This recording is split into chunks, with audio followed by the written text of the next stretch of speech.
Hi, welcome to Moves That Matter. I'm your host, Dr. Clyde Posley Jr., and I am excited to have you back with us on our Tuesday night at 7:30 broadcast.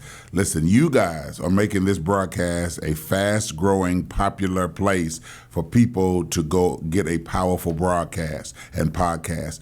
I thank you. I thank you for your viewership. I thank you that they're rising every week. Thank you for those people who are watching in Basel and people who are watching in Switzerland and other places. I'm getting text messages and just thank you. I appreciate what you're doing.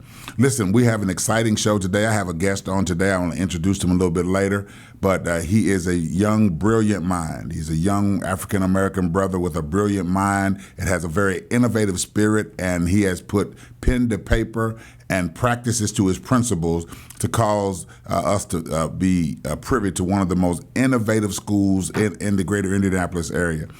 I'll introduce him a little bit later. I want to talk to you just a bit about my book, More Than Icons and Images, Uncovering the Hidden Protest Narrative of the Black American Athlete in the 21st Century. That's going to come into play as you get into our topic a little bit later. I also want to talk just a bit about the importance of voting. I need you all to understand it is crucial that you not only get yourselves registered to vote, but that you actually formulate groups that help us help each other get out the vote to vote.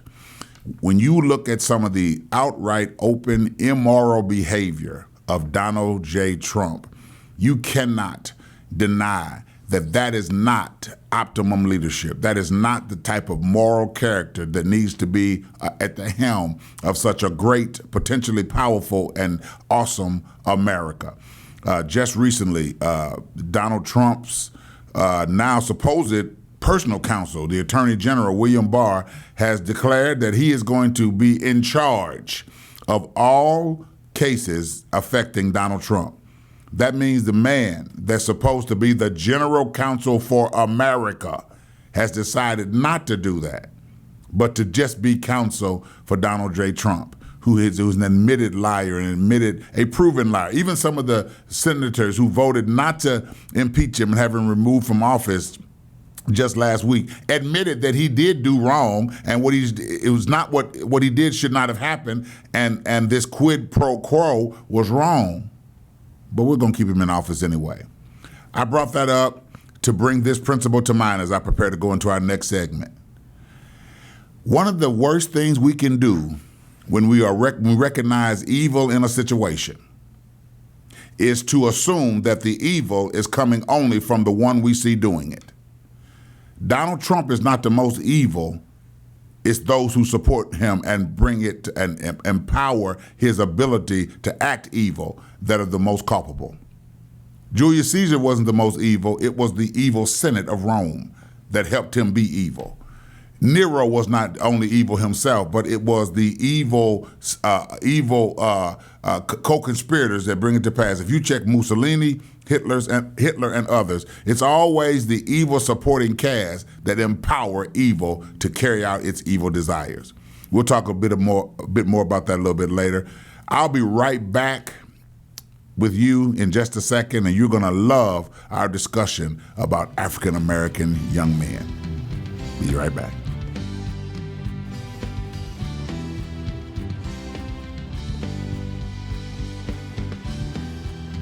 I'm back, and welcome again to Moves That Matter. I want to read a passage of scripture to you to help me get into my introduction of why this show is so important. In the book of Luke, chapter 7, verses 11 through 17, we find these words recorded. And it came to pass the day after that he went into a city called Nain, and many of his disciples went with him, and much people. Now when he had come nigh close to the gate of the city, behold, there was a dead man carried out, the only son of his mother, and she was a widow. And much people of the city were with her. And when the Lord saw her, when Jesus saw her, he had compassion on her and said unto her, weep not. And he came and touched the barrier of the coffin that they used to carry the young man, and they who were carrying it stood still. And he said, young man, I say unto you, rise. And he that was dead sat up, and began to speak, and he delivered him to his mother. And there came a fear on all, and they glorified God, saying that a prophet is risen up among us, that God had visited his people. And this rumor went forth throughout all of Judea and throughout the region round about. We have a passage of scripture here where Jesus intentionally goes into a Gentile region called Nain, and he recognizes the death of a young man, and the funeral procession is taking place. He sees the condition that the impact of the young man's death is having on his mother and the city. And so what Jesus does is stick his hand into the dead situation, resulting in the boy being raised, the mother being encouraged, and the crowd being put at ease about the power that God can display when he intervenes when we let him intervene in our situation. Our show today is a conversation about our African American young boys and young men. I have a guest with me today who's going to discuss that with me. He's doing research on it as a PhD candidate. He is close to defending his dissertation, but he's a brilliant young man. He is the founder of a charter school here in our city. And I'm telling you, I know a little bit about recognizing a scholar and recognizing a gifted and talented mind, and we have one with us here today. I want to welcome to our viewers, Mr. Shy-Quon Eli, founder of Elder Diggs Academy here in our city. Welcome. Thank you, Dr. Posley. It is an honor and a privilege to be here today. I am so inspired by your work through Moves That Matter. It's one of my favorite podcasts and broadcasts, as well as your advocacy in the community and your ministries. Our community needs it, and so it's an honor for me to be here today. Well, thank you so much. You spoke about what I'm doing. A lot of what I'm doing, I'm able to do in collaboration with you, and I want to give kudos to you. I don't know a more innovative mind, and in this 21st century, a mind that is more open to hearing God speak in innovative ways today. One of my professors from Bible college years ago, he's gone to be with the Lord. His name is Dr. Stacy R. Shields. He used to pastor the Pilgrim Baptist Church, and he used to say, methods are many, principles are few. Methods have to change, although principles never do. And you are an example of the evolution of methods at carrying out tested principles. And so kudos to you about that and what you're doing. Kind of talk to us, Mr. Eli, about what you've done with the Elder Diggs Academy, and who Elder Diggs was, who he was, and what you were trying to accomplish. So talk to us about what you're doing, who Elder Diggs is, and what you're trying to accomplish by founding the school. Sure. So I am the founder of Ignite Achievement Academy at the historic Elder Diggs School. I'm honored to have the platform to kind of talk about Elder Diggs, because Elder Diggs is absolutely, unequivocally Black history in Indiana and throughout the world, really. And Elder Diggs was the first Black principal in Indiana in 1908. He was the first Black principal. Yes, sir. All right. In Indiana in 1908, and then became the first African American to graduate from Indiana University School of Education. This was in 1916. He is also one of the primary founders of the illustrious Kappa Alpha Psi Fraternity Incorporated, of which I am an honored member. And he served the Diggs community, where our school is, right off of near 25th and Martin Luther King Street. He served there for nearly 30 years. And so his legacy continues in myself and others who carry that torch. How are you carrying out his legacy at Ignite Achievement Academy? Great question. So one of the ways that we're doing that is through restoring that school and that community back to prominence. And so we've created a very unique and, I believe, state of the industry process and program there, where we have academic acceleration and habits of success, community investment, and it's just a very unique approach to education that I have not seen quite yet. And so my research is all designed to inspire the community and to create opportunities for children to have a private-like experience in a public school. What role does history, the history of African Americans, I know, play in your academic approach at Elder Diggs?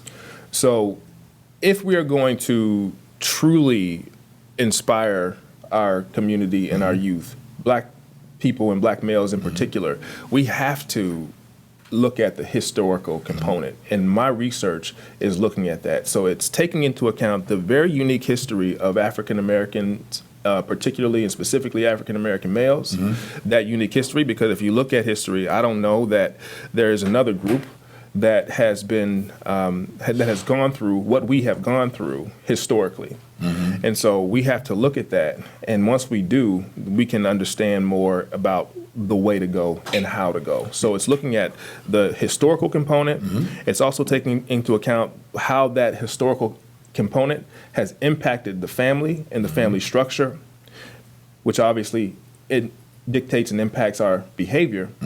But then what does the epigenetic component say to that? So epigenetics is just how our environment inspires and impacts the way that we Say behave. that again. Epigenetics is which is your PhD focus. Is what again? Epigenetics simply means above the gene. So we all have a genetic component. We get that from our parents. Right. And the genetic determinism, which was once a theory or a thought from way back in the 50s, Watson and Crick, when they discovered the genome, we thought that genetic determinism was a thing, that our genes controlled life.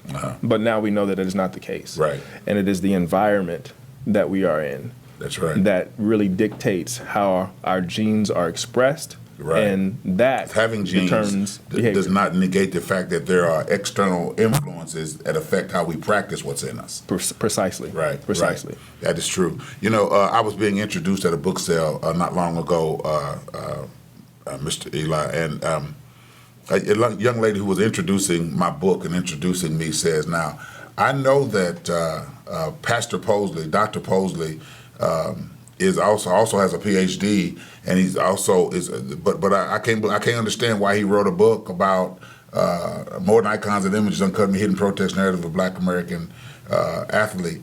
And I almost slid down in my seat that a person would say that out loud. But what it spoke to was how many people don't understand that theology expressed is to meet the needs of all people.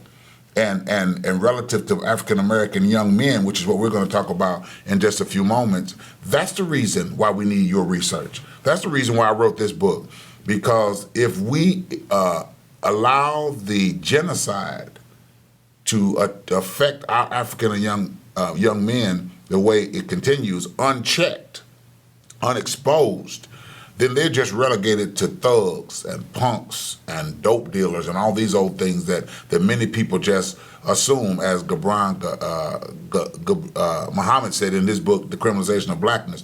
There are a lot of people who just don't understand, and others are flat out trying to do it, but they don't understand the danger and destruction of destroying a whole generation's young men. Right. We've got to stop that. And so that's what our show is about today. Our show is a conversation about African American young men and the state of the African American young man today, academically, educationally, socially, socioeconomically, and otherwise. And so we're going to get into that conversation today. Talk to us a bit, Mr. Eli, about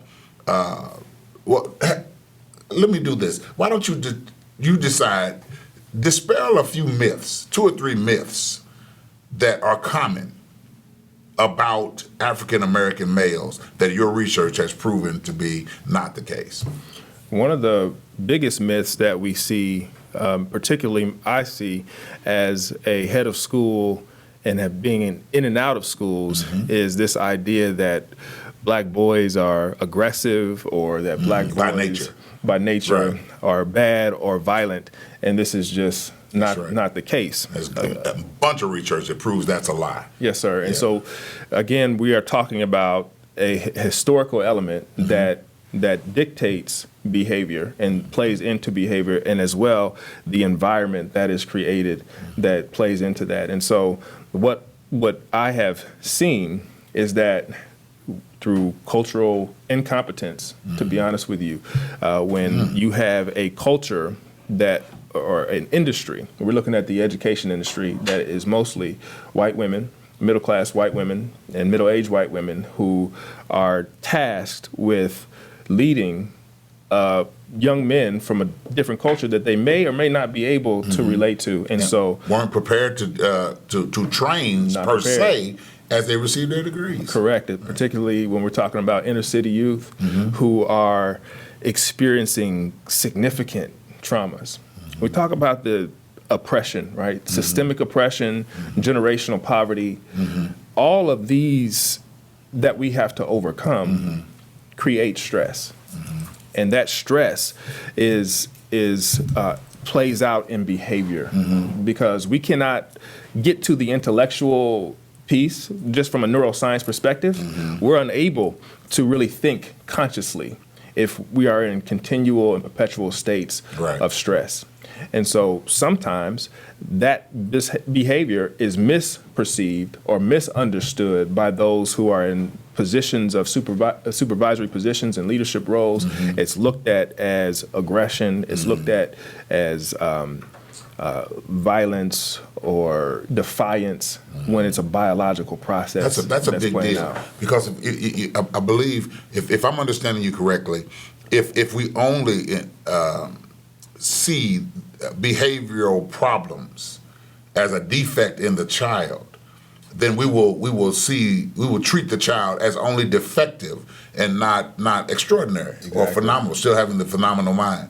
And so that is very important. Why isn't there more of this taught to the educator coming up today if these are realities? It's coming around now. The research is very clear on it. It reminds me of and what you just said reminds me of the movie Trading Places with Eddie Murphy. Oh, yeah. It really is about the environment that children are put in that is either going to create success or not. And so we have to be very mindful and strategic about creating the kinds of environments that will offset the traumas and the stresses and the adverse childhood experiences that students are coming to the schoolhouse with. And if we don't do that, then we're spinning our wheels.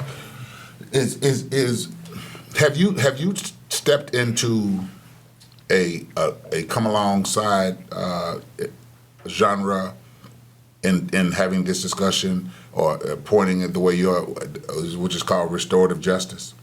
Are you familiar with that? Yes, sir. And some, because it sounds like some of what you're saying kind of is in line with that. Restorative justice, as you know, I'm just talking to the audience, does a lot of what you do. It considers behaviors not from the standpoint of what we can do to eradicate the person displaying the behavior, but instead it seeks a way to continue to integrate this person just being cognizant of their behavior and to put them in a position to be restored to class. Yes. It doesn't benefit any of us. We have to kick a kid out of school. Right.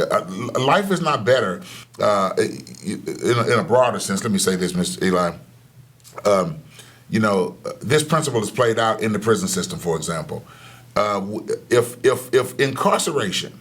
We have a conversation going on in our city right now as to whether or not longer prison sentences for African American males or youth in general, or offenders, if longer prison sentences were the answer, since America has so many of African American youth incarcerated and so many people in prison, we should have no crime. Right. So then we know that just eradicating people from a society cannot be the answer. And we also know that longer prison terms is not necessarily to eradicate crime. It has to do with mass incarceration and the dollars that come to those who are investors of that. I just thought I would put that in there for those who say that longer prison sentences would help. It would help the pockets of the investors. Clearly, more prison time is not the answer because we got enough people in prison to have no crime, if that's the case. So you've dispelled a myth. So listen, what steps can we begin to take to understand our African American males, our youth better? You just explained they're not inherently more aggressive than other kids. What steps? And in fact, I know you're getting some tremendous results at your school with behavioral changes. and then therefore more class time for the young men. What are you doing? Through processes like you just described with restorative practice. That is one of staples at Ignite Achievement Academy at the historic Elder Diggs School. It is one of those staples that we have because it also teaches empathy, and we want to get down to, we see the fruit, right? The fruit is what we outwardly and openly see, but we want to get down to the root and the source of behaviors. And so when we go through a restorative practice or a restorative circle, when something has happened that has offended or impacted the community negatively, and we talk that out, right? We are able to oftentimes get through to the source of the issue as well. We're able to teach empathy. We're able to teach proper conflict resolution skill sets. This is socializing our students, and that's important.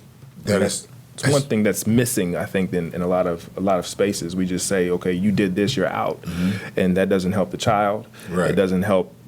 There are no learning experiences. Every situation that happens in a school is a learning experience.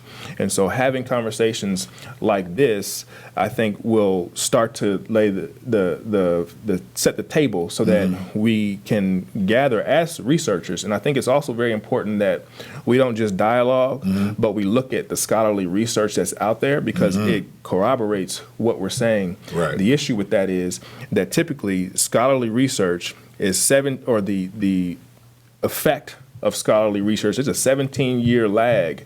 So the research that is out right now will not likely be instituted into the community for another 15 years or so. That is right. And so we have to bring this information to the table. And so that's one of the reasons why I love Moves with Matter, because it is also scholarly. Well, I appreciate that. I really do. And you talked about that 17-year lag. It is so true. When I was working on my dissertation, I was dumbfounded when one of my dissertation committee members told me, now, you do know that the research you're doing now and the literature you've used will probably not even become celebrated or even understood as something to implement for 17 years. And I was like, and I'm doing this now? That's why we do the research. You know, that 17 years is a big deal also for this. If we simply put a kid out of school, if we simply don't seek to understand and be restorative in our approach in all of our innovation, then what are we doing? We're sending them back to food deserts often. We're sending them back to environments that have negatively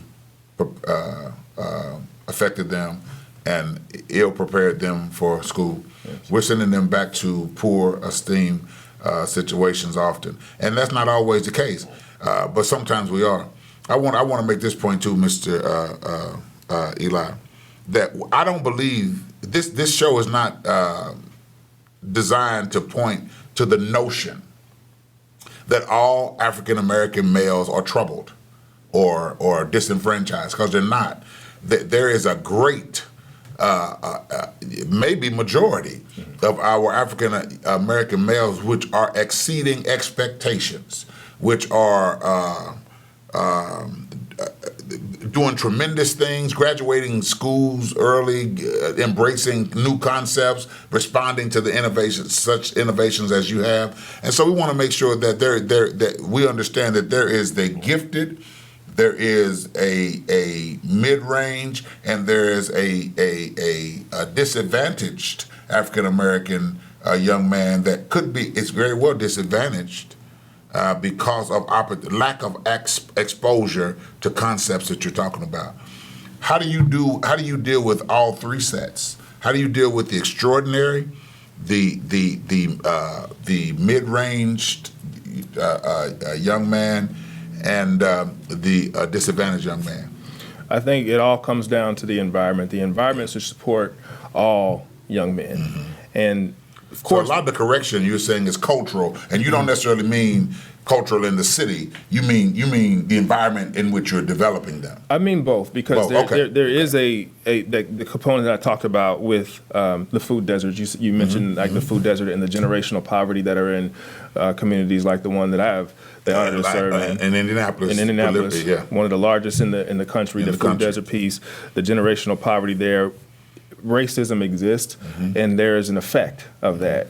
The systemic oppression and suppression and depression, these are intentionally done. And so we have to overcome that, and we have. And so you're correct. In all of those groups, there is a resilience that I see and have seen and have also been a part of that speaks to our potential. But we still have to address these systemic issues to speed along this process. The goal is that everyone self-actualize. If you look at Maslow's hierarchy of needs, which is also part of my research, the pinnacle of that is self-actualization. So what does it mean to be able to self-actualize? Correct. We all have a reason why we were created, why we were born. Right. We have a specific assignment. One of my favorite quotes says that the purpose of life is to discover your assignment and what your unique talents and gifts are. And the work of life is to develop those skills, develop those talents to be able to complete that assignment. And then the meaning of life is ultimately to give it back to the community, give it back to society, and be a servant. Right? That's right. And so this is self-actualization. It means that I am fulfilled. I am doing what I was created to do. I am passionate about what I do, and that way I am a success. That's powerful. So ultimately, it also kind of says that the ultimate goal of the African American male is in relationship, or his self-actualization is going to be his relationship, him refined, him developed, him pruned, and giving himself back to his community. Right. That's his ultimate goal, but cannot happen. The next level under that is self-esteem. How can a person have self-esteem who does not understand himself or his culture? And so it's very important that we teach cultural competence, culturally relevant pedagogy or culturally relevant instruction, so that our black students, particularly our black boys and black girls, they see themselves reflected in the curriculum. They understand what their true history is. That's powerful. When I was young, I only thought that my history started at slavery. That's significant, because if we understand that we are civilization builders, that our culture... University starters. Right. We brought mathematics and science and law. Arts. That's right. And civility to the world. Trade methodology and all of that. Yes, sir. If we understand that, then it gives us that sense of self-esteem. That self-esteem is the window into, or the door into self-actualization. Self-esteem. Building on that, at the very bottom, though, are your basic needs: food, water, shelter, safety, a sense of belonging, a sense of love. And if we don't have those, then we can't get to the pinnacle, which is this, to be able to self-express and to self-actualize. And what we see in our schools are that we're dealing with the bottom. We're dealing with just children being able to be fed and to be clothed properly. And it's obstructive to some other things that you want to do, because you have to spend so much time at the bottom of the chart dealing with the needs that they present with. Indeed. Right. And that's why it's important for us to have other measures and methods to deal with some of the behaviors, which is really just communication, because those other, the bottom of that foundational pillar, that Maslow's hierarchy of needs, may not be satisfied. And so we're naive to think that a child will come to school and want to do reading, writing, and arithmetic. Starving. And they're starving. Or naked. Yes, sir. Or tattered clothes. Exactly. And or having been told something that is untrue about themselves. Precisely. And what we know is that affects the way, not only does overcoming and having to deal with those kind of experiences and that type of environment when they leave the schoolhouse or before they come to the schoolhouse, it impacts their psyche. So our neural circuitry, every time you think a thought, it produces a chemical in the body, and that chemical makes us feel a certain way. And so now we're on a negative feedback loop, oftentimes due to the environment. So the environment ends up thinking for us. We're in a state of stress, and when you're in stress, you're not in a state of growth. Yeah. Man, that is That's some powerful stuff. That also speaks to some of the behaviors, even into more mature young men. Their still need is driving their conduct because they're kind of a prisoner to the chemicals that is being released from constantly dealing with thinking of the unmet need. Yes, sir. Listen, man, I'm gonna have to bring you back. I would love to come back.